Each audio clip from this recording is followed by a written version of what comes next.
Really appreciate you coming out on glorious day, but you will not be disappointed with this triumvirate of Ozark experts. A partnership among history libraries in the Honors College. We are super excited about our spring 2024 Honors College signature seminar, Ozarks Culture. And I think you'll get a taste of that. We do these sneak previews so that even if you can't take the class, you get to dip your toe into what's going to be happening in the spring semester. But before I introduce our fabulous trio of faculty, I would like to bring in my curricular czarina, Megan Hall, who will tell the students about when and how to apply for a seat at the seminar table, Ozarks Culture. Yeah, so U of A students, I hope you apply. We have an application. It is due October 29th. It's a Sunday at 11:59 p.m. You should be receiving a lot of email reminders from me. It's a pretty straightforward application. Shouldn't take you too long. Ask you who you are, what you study. They have asked a very strategic question about Ozarks culture. Think through it thoughtfully, but don't overthink it. Submit the application. The professors will be able to review it. If you don't know where this link is, you can just type in Google Ozark Culture and you will find that application. If you can't do that, so you can email honors@uark.edu and I'll get it to you. And then additionally, another note about tonight is that this is going to be recorded on Zoom. I'll trim before and after so you don't have to worry about your before conversations, but just FYI. All right, thank you, Megan. And we ask students to apply, not because we want to keep people out, but because we really want to create an interdisciplinary group of scholars at the table. So multiple majors and colleges is what we're after. Well, where do I begin? With such brilliance before you. I think I'll start in libraries. A nod to the Dean of Libraries, Jason Battles, who's visiting with us, also a historian. Aren't we all historians? I'm very pleased to introduce Virginia Siegel, who I think has probably the most fascinating job on campus. I think I'm thinking undergrads. If you ever think about career trajectories, the other awesome thing about hearing faculty bios is like, wow, how did they do that? Are you ready for Professor Siegel? All right, state folklorist of Arkansas.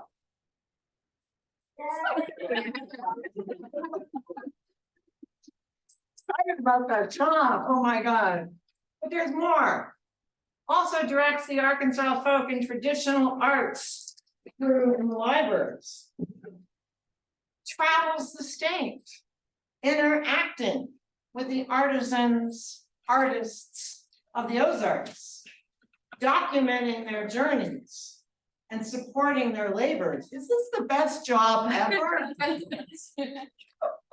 Afterwards, students, you gotta make a cue and ask Professor Siegel how she ended up being state folklorist of Arkansas. It wasn't a straight line, so I'd be glad to give it back. That's the other tip.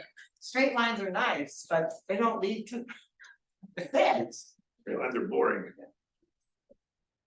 Sitting next to on the right of Professor Siegel is Professor Youngblood, also from our libraries crew.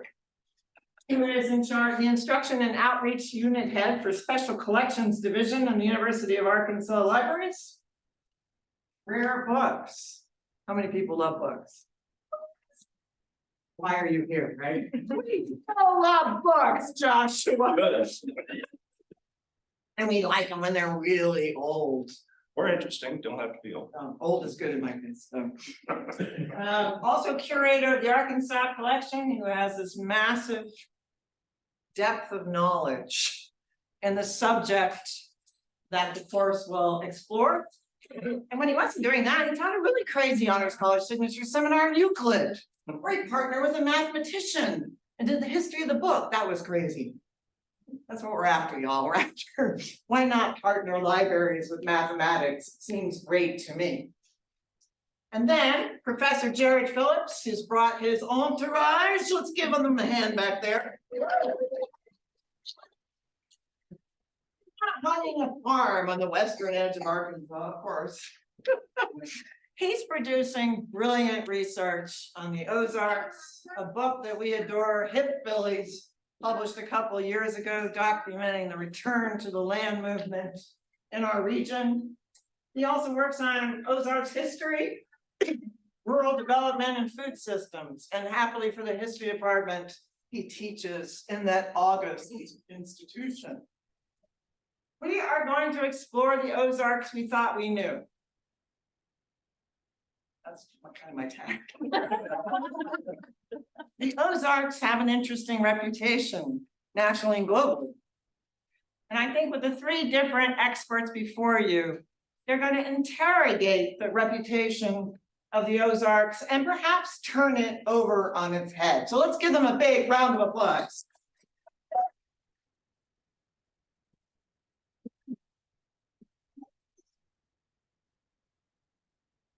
Thank you so much for being here. It's a great honor to be here and to be referred to as an expert on Ozarks culture and history. When I know there are people in this room, many of you, that would surpass my expertise in just a very short conversation. It's a privilege to be here in this space, a privilege to be on this panel, to be teaching this class and studying this really important topic and developing really challenging questions, hopefully, with these amazing scholars. And what we're going to do tonight is we're going to present what we are thinking of as a conversation. Really, the whole class is going to be a conversation. Because frankly, there aren't any definitive answers that we can come up with. There are a few. There are a lot, there's going to be a lot more questions than there are answers for us. Because we're talking about culture. And we're talking about culture in a place that's hard to find on the best of days, hard to find with the best of books in front of you. And then we're watching it change, evolve, maybe mutate in all of these ways every day, those of us who live here. And so what this class is going to be, and also what we're going to do today, is to just talk about the Ozarks, talk about Ozarks culture, talk about what it means to belong here. And we are going to go in order, which I think fitting for all the historians here, as well as just thinking of a nice chronology, something easy to grasp. We're going to go past, then we're going to go present, and then we're going to think about the future. And a great irony of this is that our PhD in history is going to be our futurist. So look forward to that in just a second. Those of you who might have heard on Ozarks Large or have seen the press release, you might think that we have a bone to pick with Vance Randolph. We do not. So I wanted to add a little bit. Okay. We have several problems with Vance Randolph, and we're going to argue with him a bunch, some tonight, but respect is there. So I wanted to have Barry Celestia Parlor and Vance Randolph in the room with us as we started. This is a photograph, of course, from our special collections with a massive full-floor, full-flight archives here at the University of Arkansas Libraries, which has been my great pleasure and privilege to work with for several years. And so this is in their home in Fayetteville after Vance is retired, May Celestia Parlor still doing her work with their massive book collection, beautiful books we all love, many of which are available in your University of Arkansas libraries. So we're going to have this conversation, and we're going to move forward with studying first the past of the Ozarks. And again, I'm not going to give you a lot of answers. I'm going to give you a lot of the questions that I think about with the past of the Ozarks. And if you can't see all the way up there, what it says is Ozark, the French spelling, Ozark, no S, and then Ozarks with an S. And so when did the region become known as the Ozarks? What does that even mean? Two questions for you to think about. The images you're looking at right here, some of you might recognize, particularly if you've studied Arkansas history or Ozarks history or the history of Missouri. These are two books by Henry Schoolcraft. Speaking of problematic people we could show respect for while also having a lot of heated arguments about. I love these pictures because, as you can see, it's two engravings that are identical. The book on the left is from 1819. The book on the right is from 1853. The book on the left is titled Lead Mines of Missouri. So this is about exploitation of this region. It's about describing the area, the type of settlement that could take place there, industrialization, why people should go through it, what people need to know about it. And this is a picture of the settlement of Potosi, Missouri. What becomes Potosi, Missouri, right there. And then in 1853, short 30 or so years later, the book is now called Scenes of Adventures in the Semi-Alpine Region of the Ozarks. So selling it a little bit differently now, right? Also, there is an Ozarks, Also, he plagiarized a lot of his first book, but that's, one of those hidden school draft issues we have to deal with. So we have these two books, and we also have a snapshot of the changing perceptions, changing understanding of the people, changing understandings of the purpose of the land itself. So when we're talking about Ozarks, we're talking about rivers, we're talking about caverns, we're talking about beautiful mountains or plateaus or eroded buttes, whatever you want to call them. We're talking about music, maybe, we're talking about other arts, but really what we're going to be talking about is people, what people make, how people live, how people change, how their communities evolve over time. So we have this perception maybe of the Ozarks, but our conversation is going to push through that perception to talk about some other things that are related to it, but are part of this ongoing process of transformation. So when are we or they Ozarks? So this map right here presents a couple of things I find interesting. One is the strict borders on this. This is an 1819 map actually published in 1822. This is the first map that has the accurate Arkansas territory, about in 1819. This is the Carey and Lee Atlas map of 1822. It's really important if you want to study who's already here in this Ozarks, in this Arkansas region or in the Ozarks. Again, what minerals are available to you? And we'll see a close-up of this. But it gives us a lot of factual information, but still, we don't really have any definition that's there. And this is the beginning of trying to name or define something that, as we've come to understand, and you will come to think about with us, you can't really define. If you saw the press releases, or if you thought about the Ozarks, maybe if you just are a proud hillbilly yourself, you might be thinking that we're going to talk about hillbilly. So here's your requisite hillbilly for our discussion tonight. This is from an engraving by Harold Simon, who was married to Charlie May Simon, very famous writer from Arkansas. This engraving was done in 1931. He's from New York. He's living in the Ozarks. He decides to depict us in this way. This is that myth of the hillbilly, right? Gun in hand, hard scrabble. This hillbilly here also winds up in the New York Review of Books and is transmitted all over the world. And so this is the image of Arkansas from 1931. That's probably the most readily seen image of what we would think of as a hillbilly. And then you can see a similar image in 1950s, 1960s, television, cartoons, all the way to the present. But that's not all that is to know about the Ozarks, right? And that's certainly not all there is about our culture. So thinking about the borders and defining it, I want to talk about a few maps. I'm not going to show all the maps. I could just talk about maps and maps and maps a lot. I love maps, but I do want to zoom in on a map. I'm going to show you a second map and then a third map for you to consider as we move forward. So this is a zoom in on that Carey and Lee 1822 map. And now you can see, when I have a little poker, you can see Ozark Mountains. Right in it's going like from the bottom left up to the top left. You can see that Ozark Mountains goes from Texas all the way through Arkansas, all the way through Missouri, up into Illinois. And that's what it is. It's a mountain range to be considered. This right here is another map, another look at the Ozarks. This is from 1941. I have the book here, as I like to bring the book out, the published record for the person I'm about to insult and challenge. Here's this book. Somebody who I love, Otto Ernest Rayburn. We have his archives and special collections. But this is his map on the cover of Ozark Country. You can see it's a little bit more amorphous shape of what the Ozarks is. We can see Oklahoma, Arkansas, Missouri, Kansas. Don't get very far over east of there. This kind of like shape there is inviting. It's supposed to be something that attracts people. Among other things, Otto Ernest Rayburn was an educator. He was a publisher. He was also what I would call a booster, somebody trying to bring people in, trying to celebrate an idealized version of the Ozark. He also gives us phrases like Anglo-Saxon seed when describing our culture. So we had this great Anglo-Saxon origin that went to Appalachia and then comes over to the Ozarks and then emerges and grows into this beautiful music and quilting and all the other stuff that we have. And that's why the Ozarks are so pristine and beautiful as a culture today. And then another map, which we'll learn a little bit more later. I just want to show this. This is the most recent map, although I would be hesitant to say accurate. This is a map from 2023 by Curtis Copeland. Much more definition to the region, but it also includes places like Springfield, Missouri, which is upwards of 200,000 people. Fayetteville, places that are changing and growing, that if you were to go look at that hillbilly from 1931, or look at a description of an Ozark settler in a book by Henry Schoolcraft, you might not recognize the place as it is. But those are three maps. Now let's talk a little bit more about what is saved. And so one of the things I hope to do in this class is to talk about questions of record. How are records chosen?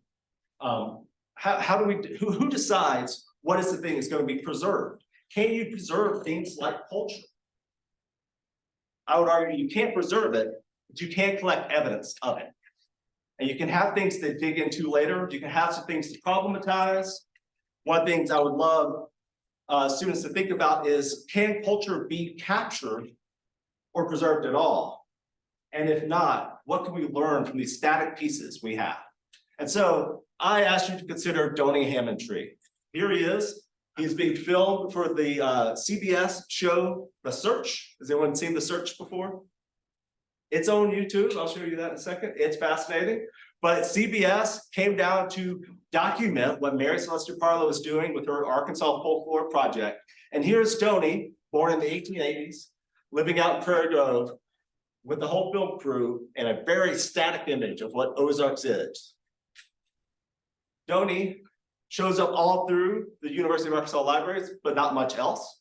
This right here is search results from the Ozark Folk Song Collection, fully digital, 4,600 songs at your fingertips, which you've taken from the Arkansas Folklore Project. We see Donny Hammondtree, 69 entries, full transcript of everything.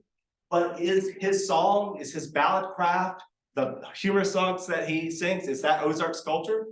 More importantly, is that all there is to Donny Hammondtree?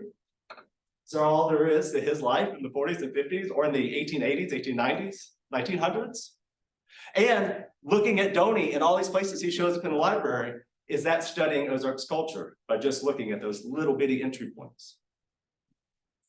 Here's Donny on YouTube, but he does live now. So you can go watch the search. So we see Donny being captured here. This is Donny. I'm not gonna play it, but here he is about to sing a great song. And here's Hammondtrees. So our landscape changes all the time. And students are always going to be interacting with and interrogating their landscape. One of the things that I hope to do in this class, I think we're gonna have lots of opportunities to do this, like, how do you take critical thinking, critical questions, and then apply them to the Ozarks landscape that's changing and unfolding all around you right now? So you could walk down Dixon Street or down West Street to Dixon, past a bunch of businesses that were there in the 1960s and 1970s that are no longer there, and see Hammondtree's Grilled Cheese Shop founded in 2009, which is still hanging on, but who knows how long Hammondtree's will be there. And so I want to conclude with just a couple of more questions for you. And a big one, what is the past? So I think one of my roles here is to be the book hoard, is to be the archivist, is to be the person who thinks about the historical record, but also to think about these questions, some of which I've mentioned already. Who chooses what the historical record is? Who makes the archive? Who decides to donate or has the means to donate? Who decides that this is the thing we're going to put institutional investment in to describe, maybe even to digitize, to make available? How do these records come to be? And where do students fit into this? How do they take maybe an empowerment to shape that historical record from the University of Arkansas somewhere else? So who decides what's collected? I have a couple of examples here of just many aspects of Ozarks history, Ozarks culture that are not told nearly as often as they ought to be. But I think we're seeing them told a little bit more often now. On the left here, you see a news clipping. This is the 1985 article by Gordon Morgan, one of our great faculty members here, the first African faculty member at the University of Arkansas, who was also considered himself to be a Black Ozarkian. And he did research for decades, tracing the Black story of the Ozarks. And then this article, this clipping was actually presented to me by Jerry Moore, who is a sociologist today, who is still doing research on Black history in the Ozarks. And this clipping comes from his yet unprocessed collection that we have in special collections, because he's still doing work in there. And I described this class to him, and Jerry Moore said, "Oh, here's a clipping you should probably use." And it turns out he was right. And then on the right here is just one example of the archive of Lawrence Sumalon that we acquired in special collections last year. This is a photo print of Marshallese in Springdale. This is printed on banana leaf paper, handmade. Lawrence Sumalon visited the Marshallese. He took incredibly moving pictures of their life here in the Ozarks. But as an example of an archive that I'm proud to say that we as the University Library prioritize adding, but also stories that are not told yet, stories that are still unfolding. This is available as well, but it represents that records. Those records, those archives, those stories that maybe the students will help us figure it all out. So, and I'll turn it over. All right. Oh, should I read my poem or? Read your Okay. poem. Always read poems. I asked if I could read a poem. Absolutely. And I'm gonna take it back a little bit, but this is a poem that actually I thought about thinking about our project, some of the work of Dr. Phillips and others. And this is a poem by Edsel Ford. Has anyone here ever heard of poet Edsel Ford? If you know Edsel Ford, you might not like his poetry. Maybe you do. But this is a poem called Return to Sunday Creek. There are no quiet places now. No deeps where once the willow bough dipped into water still and green, 6 feet deep and so serene. You couldn't guess what worlds were there. A twisted stump leans on the air. You were a boy then, let it go. Perhaps it wasn't really so. Perhaps the curve beneath the bluff went shallow then, ran swift enough. The silk shod snake beside the stream is smaller now. So is the dream. Take care, however, lest returning. Again, you find the river burning.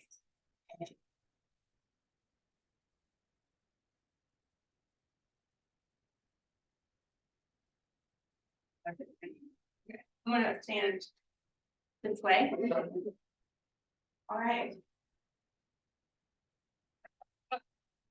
So brief note before I get started.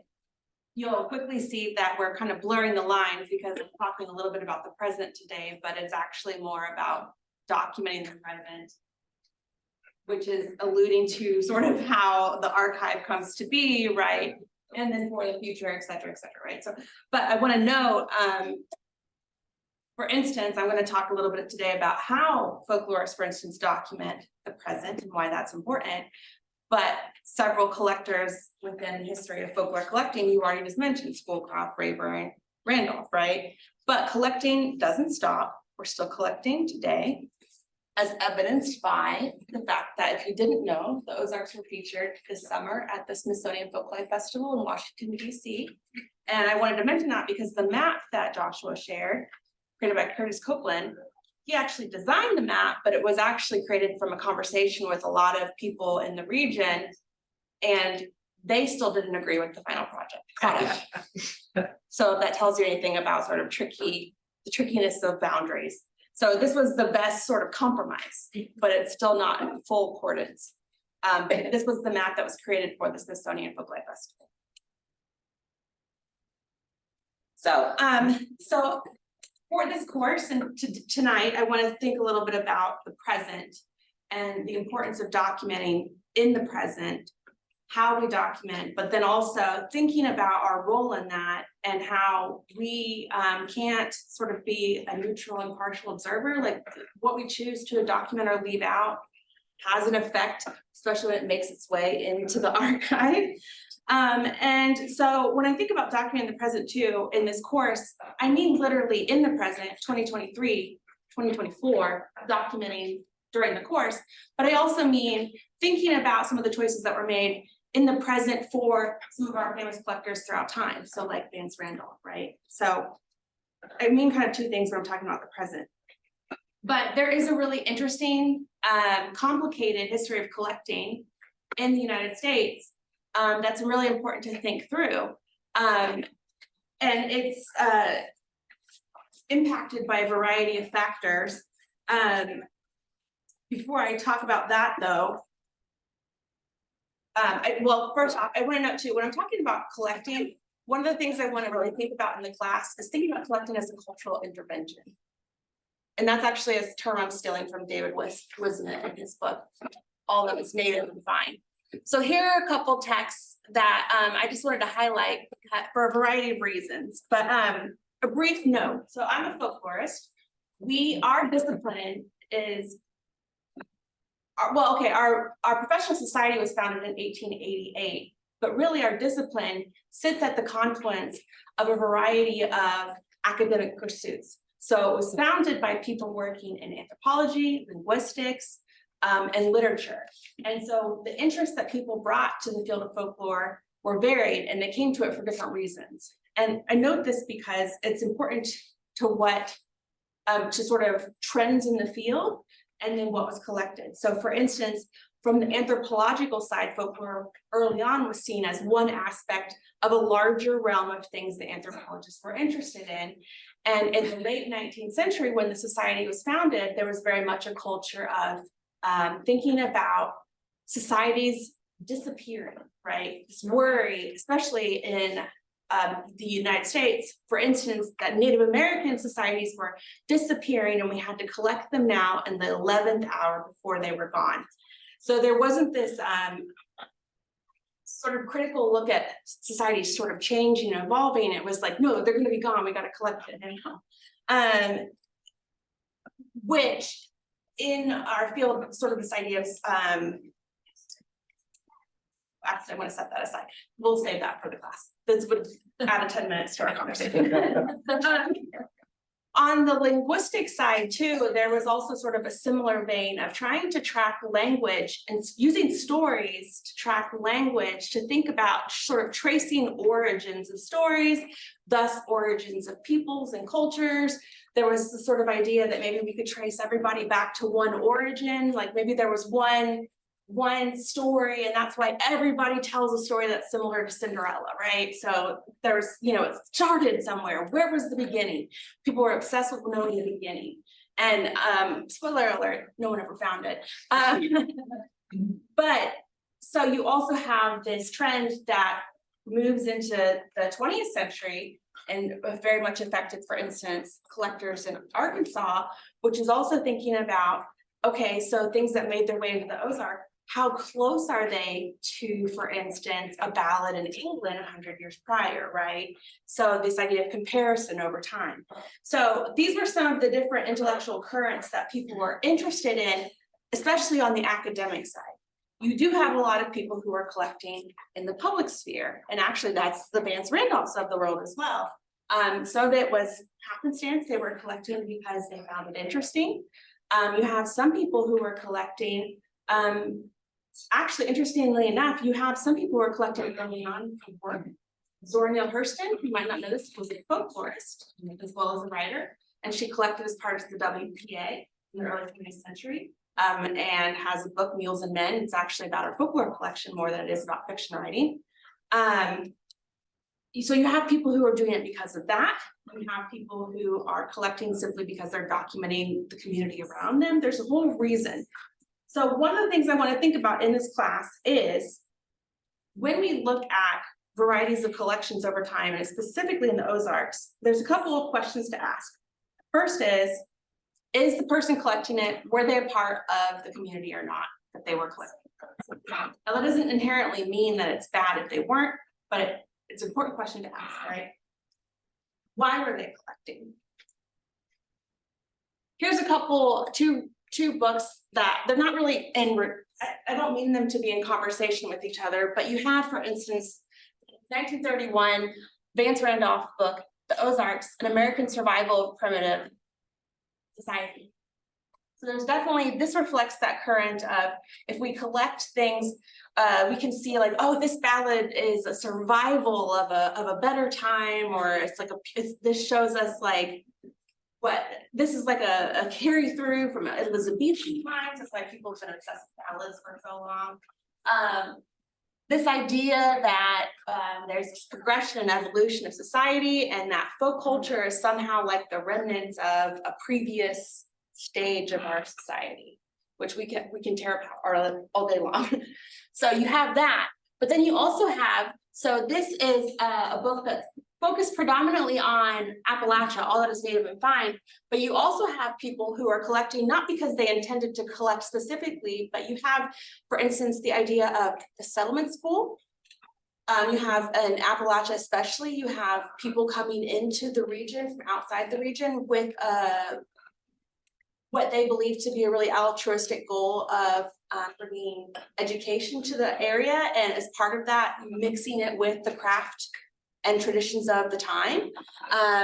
And this book is a really interesting critique of sort of the complexities of that compulsion and sort of the legacies of that today, because we still have a lot of the settlement schools are still in existence today, but in very different forms. And also, interesting side note, I did a paper with a professor in occupational science, because occupational science and therapy has a similar history in that sort of impulse of settlement schools and using craft as part of the importance of occupation in people's lives, but that's another conversation. But there's so, in Appalachia, you see a lot of people coming from the outside in, doing things like settlement schools, educational programs. Documentation becomes a part of that, but documentation wasn't necessarily the initial goal. That, especially in Appalachia, is also where a lot of the impressions of what Appalachia life is like from people outside the region, like that's where they get a lot of that imagery from. It's a little bit different in the Ozarks, but it's still sort of an important story to the history of collecting over time. I included that third book because this is actually a great survey specific to Arkansas by William McNeil and Bill Clements, faculty at 4 times at Arkansas State, about the history of collectors in Arkansas. And they have a really great survey because they include everyone from the biggies that, for instance, Joshua mentioned, down to notable theses from U of A and A-State and other area schools. So it's a great survey of the collecting that's been done in this region. So I kind of got off a little bit on my sort of list of important questions to ask, but that sort of goes back to this idea of why were people collecting? How much context did they collect? So did they collect variants? So if they heard a song being sung, did they collect several different people singing the same song, or did they assume that there was like one good version and that version was good enough? You do have collectors in the Ozarks who maybe would collect only ballads that were the Francis Child ballads. If they weren't child ballads, they were worthless. They didn't care, so they didn't collect them. I knew I didn't use Matt Sutter's picture for a reason. Yeah, or you have people who, like Vance Randolph, would collect everything. So even if they were singing what was arguably a popular tune at the time, he still found it valuable to collect, which is a lot more context, but then he also left out other things, like important details about, the things yes. What he stole from Appalachia, yeah. Did he promise to pay them? Yeah. So thinking about context, it's, what was ignored, what was included, was even the name of the person sharing it included, the location in which it was collected, the setting in which it was collected. A story told on a bench outside of a country store is a lot different than a story told for a recorder in a formal interview with a folklorist. Very different. So that kind of details are important. And then a big issue that I think is really interesting that we can examine in the Ozarks is the term I'm going to use is a term specific to the field of folklore, but this idea of folklore versus fake lore. And this idea of folklore that's been created for tourism purposes or to sort of further an agenda, and then folklorists trying really hard to kind of parse what is pure and authentic folklore versus what's not. And I'll tell you, over time, sort of moving to this idea of, right, fake lore is interesting for its own reasons, right? It can be traditional for its own reasons. But you have collectors throughout the 20th century who A, may not know when someone's pulling their leg or not, B, don't care whether it's the provenance of what they're collecting, but there's still, if you as a scholar 100 years later are looking at something and you don't know the context of the story, it is still important to know why that story was told. And then related to that, sort of a bug up folklorist behind, besides folklore for a long time, was this idea of scholarly pursuits of collecting, and populizers collecting. So people who were collecting so they could share it with the public, because it wasn't gonna be scholarly, and then they were gonna cement a version that the public are gonna think is cool. Like, that's horrible for scholarship. Folklorists hated that. And I would say Vance Randolph sort of fell into that category, but Archie Green, a folklorist, pointed out actually that he, in a quote once, that he thinks part of Randolph's success is that he turned fieldwork into adventure, which I think is interesting with that Schoolcraft Scenes book about Scenes of Adventure, the second title. So thinking about framing that story. Yeah. So who's the audience, right? Is it the general public, or is it fellow academics? That changes what's collected.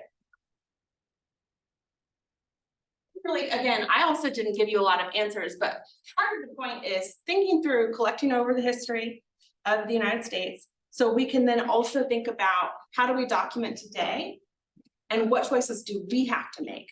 What is our role in that process? So as part of this course, we're going to talk about fieldwork, oral history, ethnography, the difference of those terms, the similarity of those terms. But mostly the point that regardless of your motivation, when you document something, you're making an intervention. People pay attention to what you pay attention to. And what you pay attention to is guided by your cultural assumptions and discourses. And I will say too, over time, what people have paid attention to or not paid attention to has also created a culture of trust or distrust in the Ozarks, because there has been a long history of people coming in and collecting and maybe not coming back. So for example, thinking about things like when you do an interview and transcribe it, it seems pretty straightforward, but it's not. Part of that's because people very rarely speak in complete sentences. You have to decide where the punctuation in that sentence goes. And that actually means everything to how that sentence reads on a piece of paper. You affect how that person looks to the audience who reads that later. Do you include all the ums? Do you use spelling how they said it, or do you fix the spelling? There's no right answers to this, but they're all important things that are our responsibility to think about. Thinking too, for example, that when you call attention to something as a folklorist or as an anthropologist or as anybody working in the public sphere, you also run the risk of sort of causing the freezing of that tradition. So an example for me is I did a project on Bosnian coffee in Bowling Green, Kentucky. And prior to the project, if you went into a Bosnian restaurant and asked for Bosnian coffee, they gave you a European espresso. And I'd have to be like, no, I want the real stuff.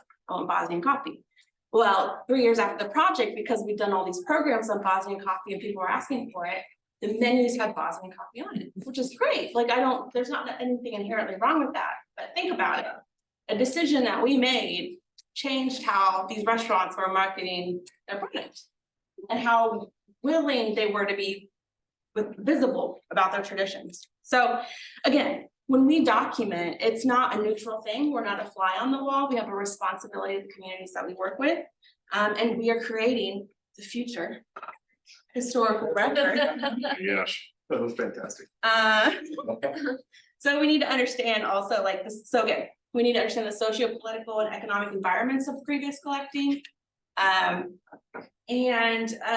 yeah, in this course, that's just a preview, but in this course, part of the practice will be doing some collecting that could look a little bit different. We're not sure if that might be an interview, or it might be doing some piece of an observation at an event, doing field notes, but sort of seeing it through the life cycle. So thinking through what you want to document, doing the documentation, but then sitting with that documentation and thinking about how you're going to synthesize it for a public audience afterwards, right? So selecting quotes, transcribing it, because a lot of choices are made in each of those steps. So we're going to kind of take you through that process. So I'm gonna think of things I missed. That's what we're doing. Right.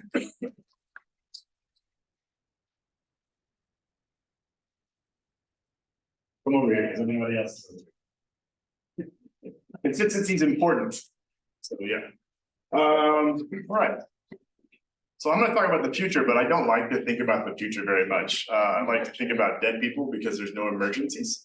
There's never yet been a historical emergency. I like to tell my students, they never laugh at it, it's not a good joke. But it makes me smile, and so therefore I'm gonna keep using it. So, okay, so what I wanna talk about is the collision, essentially, of everything that Josh and Virginia have been talking about. And so the only way I could really think about that, well, hey, you got another slide. Oh, dang, okay.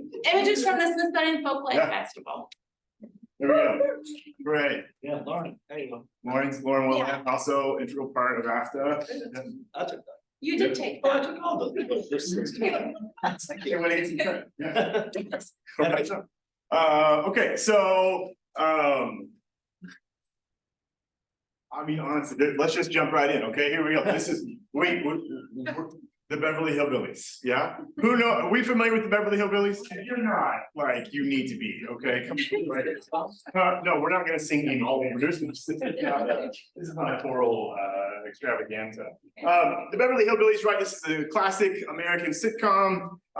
Runs for almost 10 years. The principal family here, depending on whether you look at the title credits for the show after the second, with the second episode on, or you watch the very first episode, oil is in some way discovered in the Missouri Highlands, somewhere near Silver Dollar City. And Jed Clampett's relative convinces him that he has to take the family to Los Angeles because that's where people with money live, right? You can't be rich in the Ozarks. Yeah, we're gonna talk about that in a few minutes. I thought so, man. But this builds on the woodcut that Josh showed us a minute ago. It builds on the popularity of ideas that Randolph and others are putting into the mainstream. And if you heard the interview on KVF, it builds under where we were talking about kind of our class, it builds on the notion that the Ozarks are a very simple place.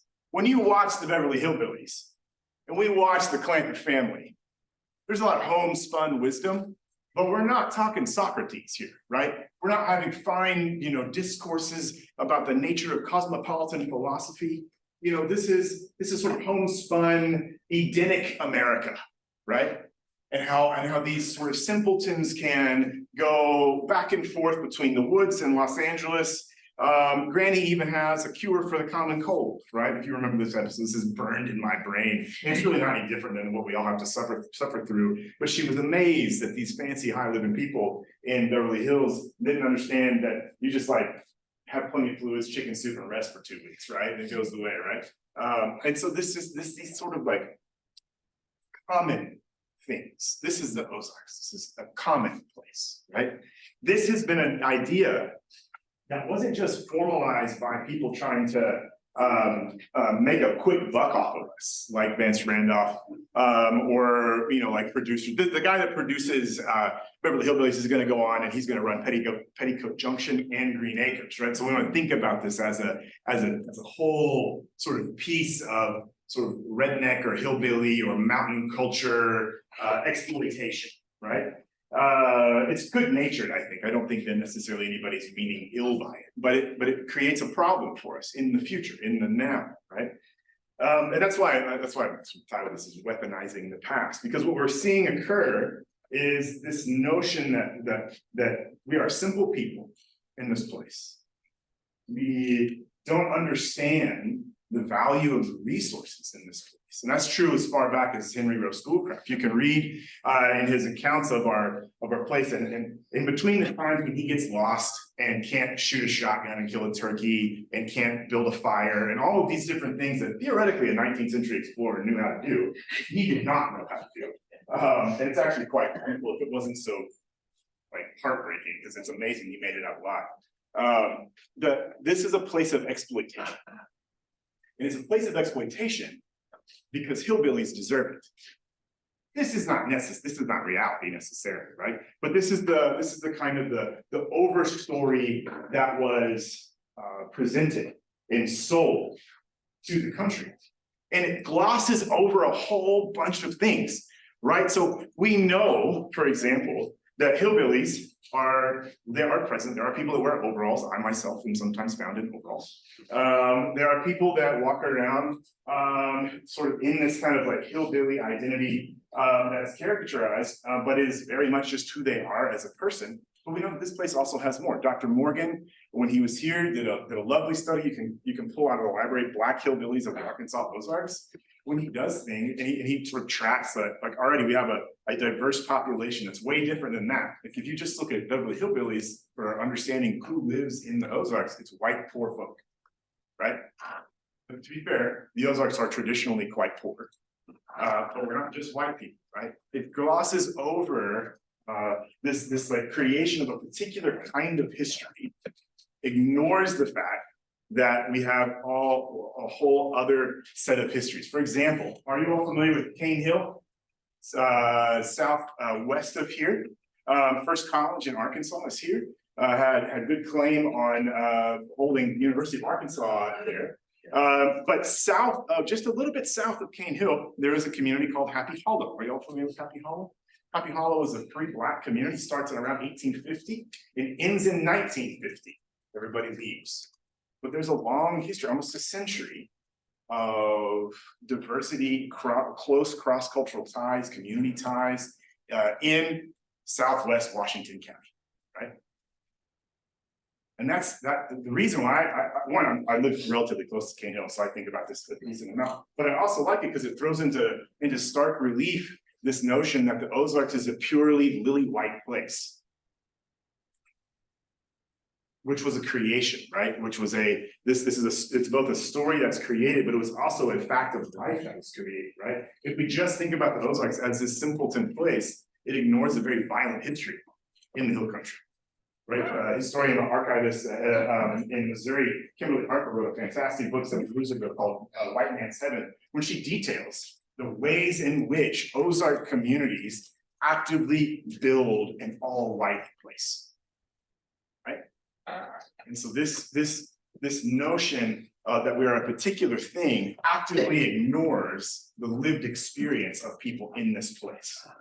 And it builds a certain kind of mentality so that as we experience massive change right now, when new things come in, when new parties come in, they come in with an incomplete understanding of what's on the ground here, what was on the ground here, and what could be on the ground here in the future. And it leads to all kinds of interesting things. So here's our counterpoint. Are you all familiar with this place? Yeah, this is Crystal Bridges Museum, if you don't know. Opens in 2011. It's the brainchild of Alice Walton, one of the heirs of the Walmart fortune. And Crystal Bridges is an interesting place. It's free, it's lovely, it's a beautiful building, fantastic art collection, it's free of charge. But it's also a little bit problematic because it's built on this legacy that there's nothing here but poor, simple white folks. In fact, Alice Walton in April of 2022 on a CBS Good Morning interview is quoted as saying, like, essentially, until she brought the museum, there was no cultural or artistic community of value in the place.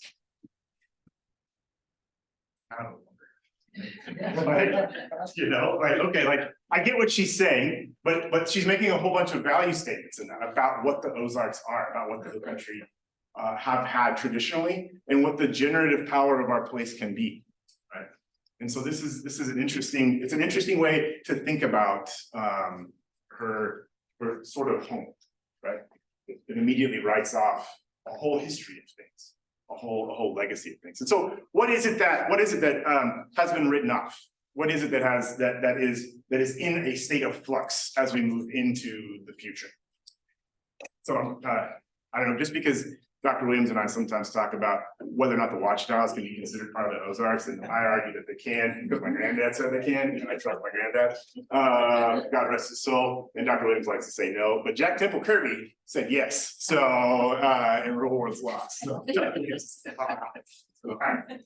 what's being lost? All right, so on the one hand, there is an idyllic, bucolic image that is being lost. And to a certain degree, that's actually a good thing. Part of the mythology of the Ozarks that we see built in the past, built by the way that it's collected, built by the way folklorists and historians and boosters tell our story, is of sort of this kind of like simplistic, beautiful, sort of small Jeffersonian agrarian ideals. All right. Now, I don't say I have a problem with agrarian ideals. I'm a farmer. I use draft horses. I live an overly idealized life. I understand this. And so I don't mind. And I also have a lot of sheep. I appreciate sheep quite a lot. All right. And just for photo credit, this is from the Shiloh Museum, because we can't talk about Ozarks collecting and not also mention the Shiloh Museum founded in the 60s, located in Springdale. This is Polk Bookout, his award-winning Flock of Black Faces. He's in the community of Zion, which I don't know if anybody knows where that is. Zion is sort of outside of Springdale. I used to drive through it all the time. Huh? What? So this is in danger of evolving, if not being lost, in certain places of the Ozarks. And we'll come back to that. Because as the demography of the Ozarks changes across the 20th century, as the economy of the region changes across the 20th century into the 21st century, this kind of lifestyle, which was always marginal and relatively impossible anyways, becomes even more so as we move through time, right? The other thing that we see that is in danger of being lost or being written off is actually stuff like this. Are you all familiar with the painter S.E. Ward? I don't know why some of you would be or not. Miss Ward was born in 1902. She'll die in 1981.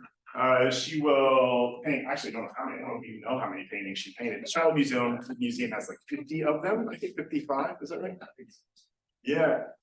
She will become, when the Ozarks are asked to be represented in the 1970s Smithsonian Folklife Festival, she will take her paintings there and represent Ozark folk arts and traditional presentations. And what she does in her paintings, I can't remember the names of her characters that she has here. But across her paintings, it's this couple that is just doing average late 19th century, early to mid 20th century Ozark agricultural, right? I chose this particular one because this is hog killing season. It started to get frosty outside and they're killing a hog. So there you go. If you want to buy bacon, now is the time to buy bacon, if you eat that sort of thing.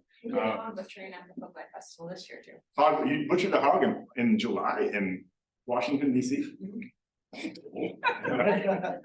did it. You didn't do it, all right? Okay, yeah. But anyways, so trying to keep it seasonally appropriate. She didn't paint about pumpkin spice or anything like that. So this is what we've got.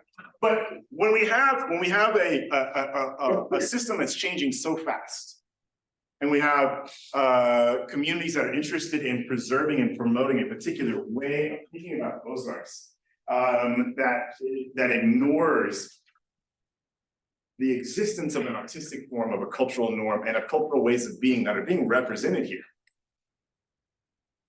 that runs the danger of altering what can be collected, of altering what can be known about our place. And in fact, it is already, I would argue, doing that. It is changing the perception of what the spaces outside of certain areas in the Ozarks are worth. As new communities move in from other portions of the country and they embark on this place still in an extractive mindset, it creates opportunities for conflict. It creates opportunities for the continued dissolution of traditional, quote, whatever that means, Ozark forms. And we're going to try to unpack what that means and if there even is a traditional Ozark form or if it's purely idealized like we see here. And part of the way I think about this is actually barns like this. I'm a farmer. I like barns. Barns are very important to me. I spend a lot of time. But barns like this make me really sad. They make me really sad for a lot of reasons. Number one, if you ever own a barn, keep the roof on the barn. It's just not that hard. Just keep the sheet iron on the top of it and the barn will last longer than you or your children or your grandchildren. Just keep the sheet iron on. I'll help you do it if you need it. All right. This is a barn out in the central part of the Arkansas Hill Country. But when I was a kid, I grew up not very far from Highway 412. Before it was the 4-lane monstrosity that cuts across the state today. If you don't know the highway, it cuts across the northern part of the state. The goal was to somehow make travel between this part of the state and the other side of the state easy. Like to get from here to Jonesboro in an easy. That's not possible, I think. But you know, that's what we have. But when they built the highway, it actually cut, when they made the highway bigger, it cut right through an incredible farm, old farm, close to where I live. And what we see is there's the old road and there's which is relatively in disarray and not used any longer. And there's an old farmhouse and a barn that have over the last 40 years, 35 years, slowly crumbled. As the new fast road, the new progress of the Ozarks zips right on by, right? And every now and then I'll see pictures of that farm pop up on social media, and people talking about how they've had a great day out in the Ozarks, like taking pictures of like that. I feel like, you know, like look, this old barn and this old house and everything. And all I can see in that is like that was the destruction, the dissolution of somebody's family's dreams, right? In the name of what? A bypass that didn't actually do its job, right? And so to me, that there's we see this occurring, this kind of a rhythm occurring, not just in little towns, you know, in Washington and Benton County, but at a region level. So that's kind of where I want to take us now. If we're kind of dealing with the legacy, the collision of legacies of how we've collected in the Ozarks and how we've thought about who we are as a place and as a culture, what we are, who we've left out, right? Which are countless communities have been left out. Then I think it stands to reason that we should understand who owns our future. Because there are arguments being made by multiple groups of people about who owns the Ozarks today. Everybody from people like me to people concerned about the fate of various, you know, portions of our ecology, okay, bats, salamanders, water rights, to questions about what, you know, how we think about rights in our place. All sorts of kind of broad, far-ranging questions. And so I wanted to come back to our map, because I like maps too. And I also really like this one. I like it mostly because it is a contested map. Oh, hey, it works. Okay. So, all right, what I want us to think about here is a really simple thing. There's two Ozarks. Some of you have been here for a while, you might know that. There's this Ozarks right here, right? So Bentonville to Fayetteville, and then we're gonna also sort of jump up and we're gonna include Springfield in this. 80 years ago, 90 years ago, the distinction between those Ozarks, that part of the Ozarks, and then the rest of it, all of this stuff out here, was not as great as it is today.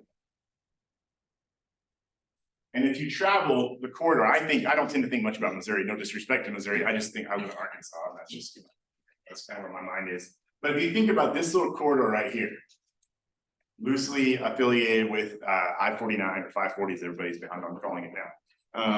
Or maybe it's the other way, I don't know. But if you travel 15, 20 minutes on either side of that line, you're in a different world. Totally different world. The economics change, the cultural norms change, but not necessarily the way that you think they do. Because you can travel east and you can head into Carroll County and in Madison County, and you might think, because you're going deeper into the hill country, you might say based on, you know, Petticoat Junction and, you know, Silver City or whatever, that you're going to get more kind of like moonshine, like, you know, string band jug kind of stuff, right? But really what you're going to find is an increasing population of Pacific Islanders. You're going to find an increasing population of folks from Latin and South America. So like we're changing, right? Who lives in these spaces is changing. What constitutes an Ozarker is changing. But the idea here is that this area right here, this arc, is asking, is directing how we think, how the whole of the region thinks about it, how this area thinks about it. So what do I mean by that? Well, what it's doing is it's popping up into the news right now. There's been a conversation brewing since September. It's really taken flight in the last few days. Certain interests in the area are interested in changing the designation of the Buffalo National River. If you know anything about the designation of Buffalo National River, you know that that was not a pretty fight in the 1970s, right? People still hold a grudge in Newton County and Searcy County and Marion for good reason about how this all happened. And so for there to be a renewed conversation about how we think about designating the national river and turning it potentially into a national preserve, which would allow an entirely different kind of extraction to occur, this begins to get people a little bit hot out of the collar, which is what we've been saying. Yeah, Dr. Pierce is shaking his collar out. Ready for action. right? But the question is where this is an interest drawn largely from that core people. The people, when you read the reports overwhelming the community in and along the Buffalo River does not want to see a change in the designation. They don't want to see anything necessarily shift. They're already a little bit up in arms about how it has been for the last 40 years, 50 years. So why would we want to change this thing that sort of is working? Is the question. And there's good question, and the other question that people are raising is why would we spend the time and the money on this when we can look at something like this? Are you all familiar with ALICE stats? So part of my life, I've thought about the economic development and rural development and stuff, and so I keep track of things like poverty and food insecurity and stuff like this. So we all know about the poverty rate, like poverty rates are nationally reported things. ALICE is a little different ballgame. ALICE stands, it's an acronym. It stands for asset limited, income constrained, yet employed. So what this means, these are people who are not at the poverty line. They have a job, they do everything they're supposed to do, and at the end of a month or at the end of the year, they find themselves either still in the red or like at zero. They're balanced, right? They're not gonna make it, most likely. If anything goes out of whack, even just a little bit, they run the risk of losing their cars, losing their job, losing their homes, having to move, whatever the case may be. When we ask the question about who owns the future, what does the future of the Ozarks look like? We can look at the work of historians like Rich Blevins, we can look at the work of people that have like Perkins, yeah, there we go, remember his name for a second, who are putting in front of us the data that says that this has always been a poor place. But we know, for example, that much of the Ozarks has been 10 percentage points poorer than Appalachia. Blake Perkins shows this masterfully in his book, Hillbilly Hellraisers. And we didn't have coal to help us out, right? When people leave Appalachia, Dr. Williams and I were talking about this earlier, when people leave Appalachia to go work in the Rust Belt, a bunch of people leave, not as many per capita as leave here. My kinfolk leave the mountains and they go work in oil fields and the crop ground in California before they come back home because they couldn't make it here, right? Poverty here is a different kind of ballgame than we see elsewhere. And so the question is if we're gonna have people who are interested in investing in the place, whoever they may be, why can we not invest in things that we know are maybe more important? Making sure that everybody that lives in the state, everybody that lives in the region, can actually be in the region. If the Ozarks are supposed to be a place where people are poor, but you can't live here anymore if you're poor, where do poor people get to live? Is the question. So these are the questions that we want to ask as we go through our semester. The hillbilly questions are fun. I delight in them. They make me happy. To be perfectly honest. But there's better questions that we can ask that haven't historically been asked of our place, and we want to ask them. And we want to push students to ask them so that we can together figure out how do we build an Ozarks where everybody can be here, everybody can have access, not just to a life well lived, but to the narrative that defines how other generations will see us. That's how we want to think about this. That's all.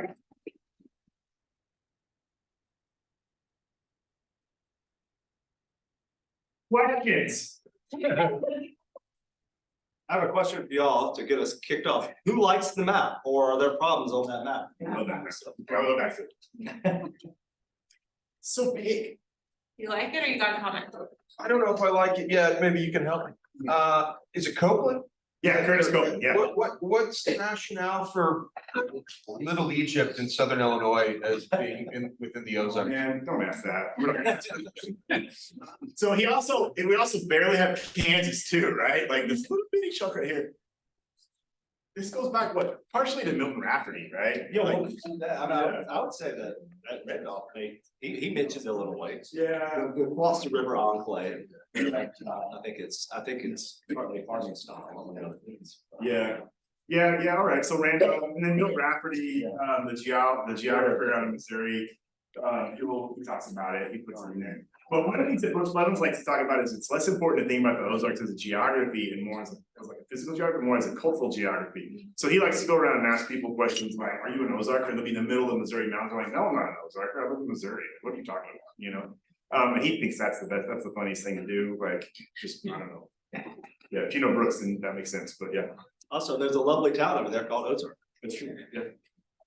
We had for the Smithsonian Folklife Festival frequently had people who were participating who weren't entirely even sure how they felt about being called an Ozark. In the research for it, I should say. But that gets back to how we've collected and like what we've put on it, right? Yeah. Yeah, I mean, no offense to Fort Smith, but I have some issues with it going all the way down there, but. Hey, man, you Happy can to do be it, wrong. granddad, yeah. What else? Yes, sir. So my lovely wife couldn't make it here today, but she is a very proud Mississippian. Okay, And she would insist that I ask you. She sees a lot of similarities between the Ozarks and the Mississippi Delta. So particularly from a racialized perspective. Yeah. And also for folklore, Alan Lomax, of course, in the Delta. And others. So how do you plan on approaching talking about other areas in the course? Are you going to kind of limit things? Several of you, I think all of you mentioned Appalachia. Are you going to talk about other parts of the country that have similarities and differences between the Ozarks? that's a great question. To be fair, we haven't gotten that far yet. Yeah. We can all make up something. Yeah, we're for sure gonna talk about Appalachia. The Ozarks are often in the early days with Appalachia, so we kind of have to, and we do share some similarities, and so we have to talk about Appalachia. But I think we also will talk about, I mean, the Ozarks are different than chunks of Appalachia because we are in we're either in a border state during the Civil War or we're in the South officially, right? And that does color some of how we build our society, you know, for lack of a better way of thinking about it, in the 20th century. And so we'll have to, you know, like looking at it, allowing students, especially when we start to talk about sundown laws and the impact of Jim Crow and the way that we forcibly expel communities of color from the mountains, we're gonna have to look in the Deep South as well to gain a more comparative understanding. Yeah, I mean, one quick response to that, because I would love to do a comparison between the Delta, being from the Delta myself, from Northeast Louisiana, and the Ozarks. But thinking about the way you framed it, partly it gets back to this: who gets to define? So who is writing definitions there? So the reason we think of the Mississippi Delta in what we do, you know, hot tamales and blues and deep black soil and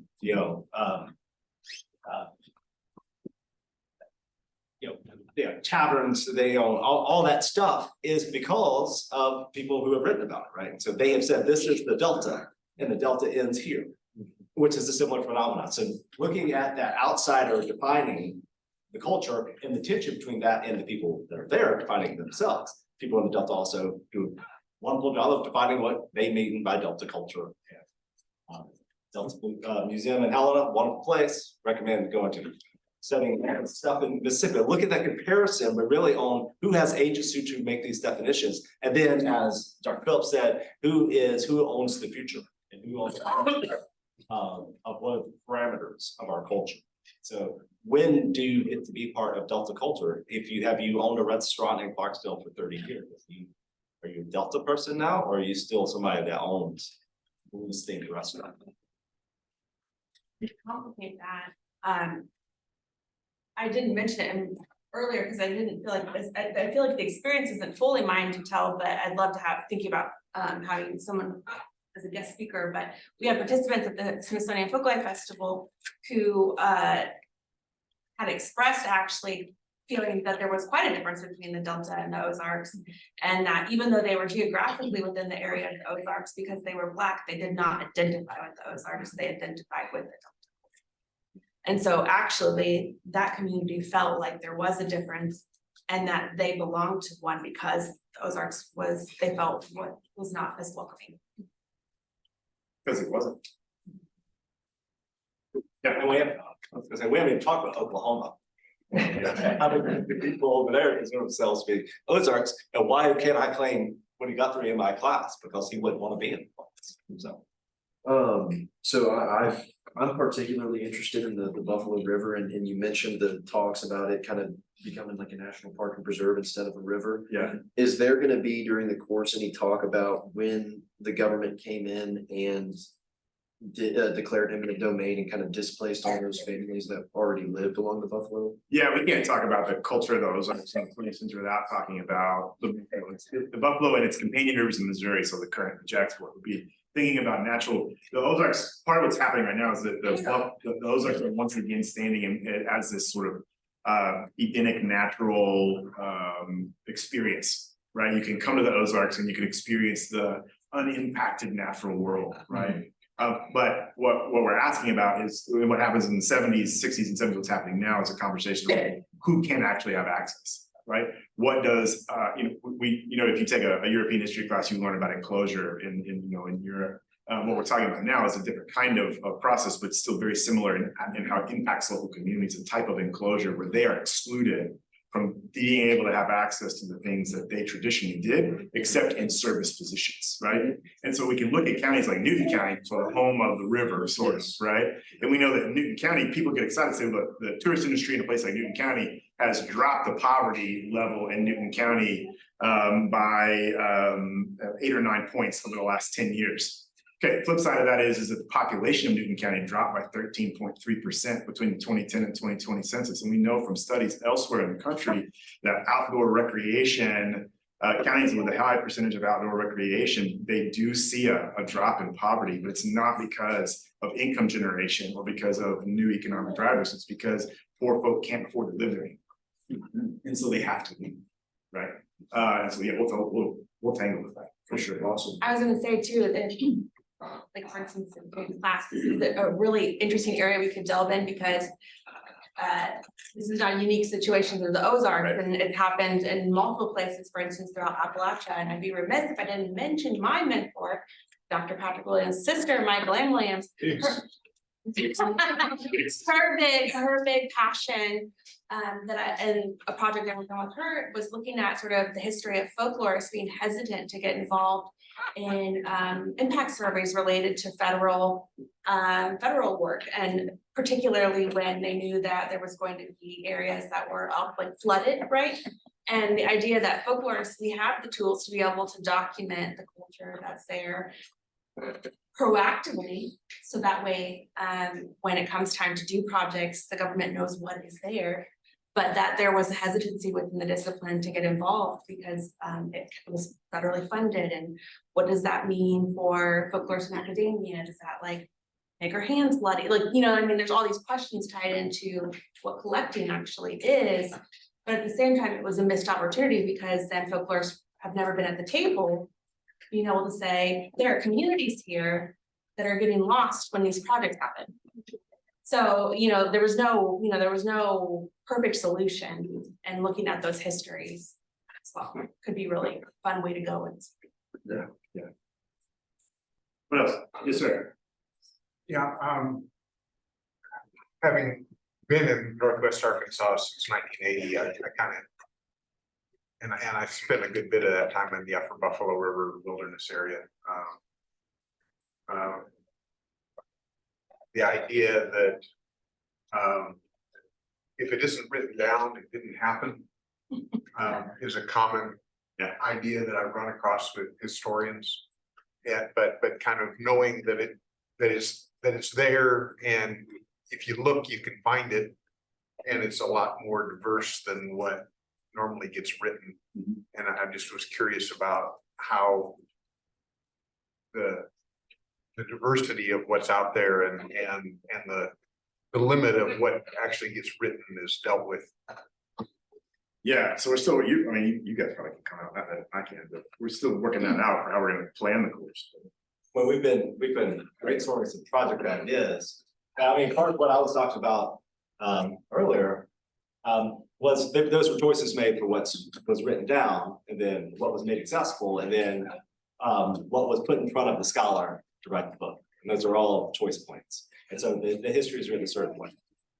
And there are people that challenge it, of course, but it relies a lot on the records as they exist now, or as they are understood, without people feeling empowered to say, wait, this is an incomplete record. We need more here. And so one of the projects that I would love to see is something based on available archival records, close to my heart, or anything else. Create an exhibit or something that's curated that is addressing the gap in this story. So we have this, but we don't have this. And why don't we have this? And I think that's a great question. I would love to have a student say, talk to one of us, say, I'm interested in this thing, but you only have this. For instance, I'll just piggyback on something that Dr. Phillips mentioned earlier, and it was actually in that news clipping I showed, which is Cane Hill in Cincinnati. Yep. So if you were to go into special collections, where I've spent almost all of my time, and you were to search in our archival databases for records of Black Cane Hill, you would find, I think, 3 things. Maybe, and that's it. That's all you find. And we have archives of the founders of Cane Hill Arkansas. And we don't have anything. It's not there. Now, there are other people like Lloyd Morgan who have done lots of work with sociology work, who's work in other places. But why is that gap here when we are the flagship university and the special collections suspenders since 1967, and we have nothing on Black Cincinnati, which was the town that's no longer there, southwest of Cane Hill, or Black Cane Hill, or Happy Hollow. It's just not in our record. So it's fallen to archaeologists and other people to fill that record. I would love for a student to take what is easily accessible or discoverable in library terms, and then what's not so easily discovered. I guess the example I think of, there are several of my neighbors were Native Americans who escaped the Hail Tears passage across Arkansas and stayed in the upper Buffalo River area, and you know, they pass as white generally, but they have a different tradition, and not that they cling to what I think of as a Native American tradition, but they have a different perspective on things and have been there since then. Yeah. Well, I realized when you were talking, I didn't finish my thought, but sort of this impulse in the late 20th century that everything is disappearing, we gotta collect it now. It turned out that that's not what culture does. Like, even as we are pushing people out of their land, it doesn't mean the whole thing dies. It's still, I mean, it might change. It might become something different in a new place, but Native American culture didn't die, you know, so to your point. What else? To what extent would you consider the the pre-1950 Ozark economy as subsistence based? Oh, I don't know. Brooks likes to argue about this. It depends on where you are, is what I would say. It depends on where you are in the Ozarks. I would say that if you look at the data, you know, the kind of the census data that we have, and Dr. Wayne can probably speak to this more than I can, honestly, but it depends on where you are, is what I would say. I didn't quite hear the question. Subsistence, well, to what degree would we say pre-1950s Ozarks like would be subsistence economy? I mean, it depends, yeah. Say it's pretty subsistent economy, there wasn't much option. Yeah. Else in the 1950s. But if you were in St. Paul in the 1920s, Yeah, then you're like, Rush logging, in the 19 teens, you are doing subsistence farming. You're an industrialist. yeah, logging or you're mining and that's, you're subsistence, but you're not unlinked to the broader national. That's right, they never were Yeah, there. yeah. Yeah. And we'll talk about some of that, because that myth, that the reality plus the mythology of subsistence is part of what brings about this like vision of the Ozarks as a haven for people like in the countercultural revolutionaries to come here in the 60s and 70s, and militias to come here in the 70s and 80s, and like there is a that mixing of the folklore and folklore. I like that was fun. Folklore and folklore creates this like catalyst for people to come here for all sorts of reasons, whether or not they find that in reality. Yeah. You had your hand up. Yeah, well, it's not necessarily about the class, but I'd be interested in what you guys think about Clay Newcomb. Oh, so I think Clay's probably, I don't know Clay personally. His podcast and his show is interesting. If you like hunting, then it probably makes sense that you would like him. Yeah, he has mules, which I take offense at. So I'm a horse person myself. But yeah, I mean, he's an interesting part of the generative nature of how we build a future, right? And he does grab a hold of these old ideas, right? of what the Ozarks are. I don't know if you're familiar with Meat Eater, I'm guys, not. but he does grab all these old ideas of what the Ozarks and really kind of Appalachian, rural upland mountain people kind of are.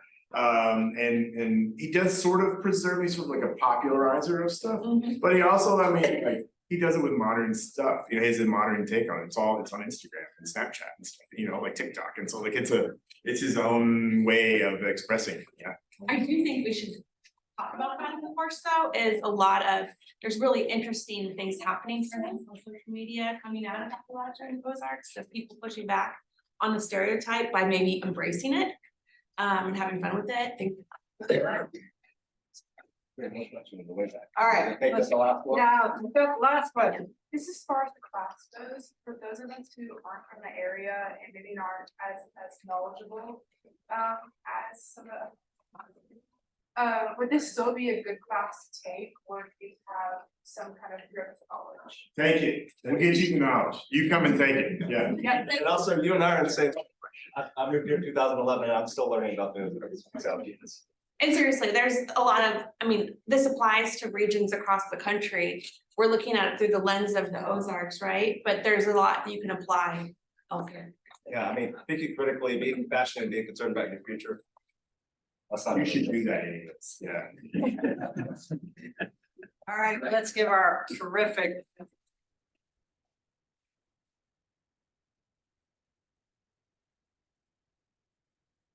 Thanks for being a great audience. I'm sure they'd be happy to answer any individual questions you might have. But thanks for coming and have a good evening. Really great.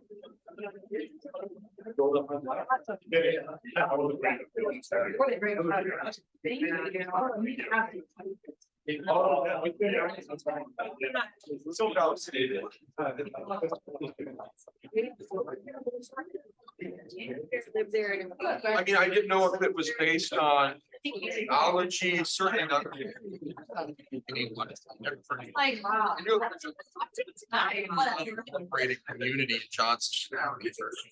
Well, Ozark. But I wouldn't be surprised if someone named it that because it's Rocky or something. I don't know.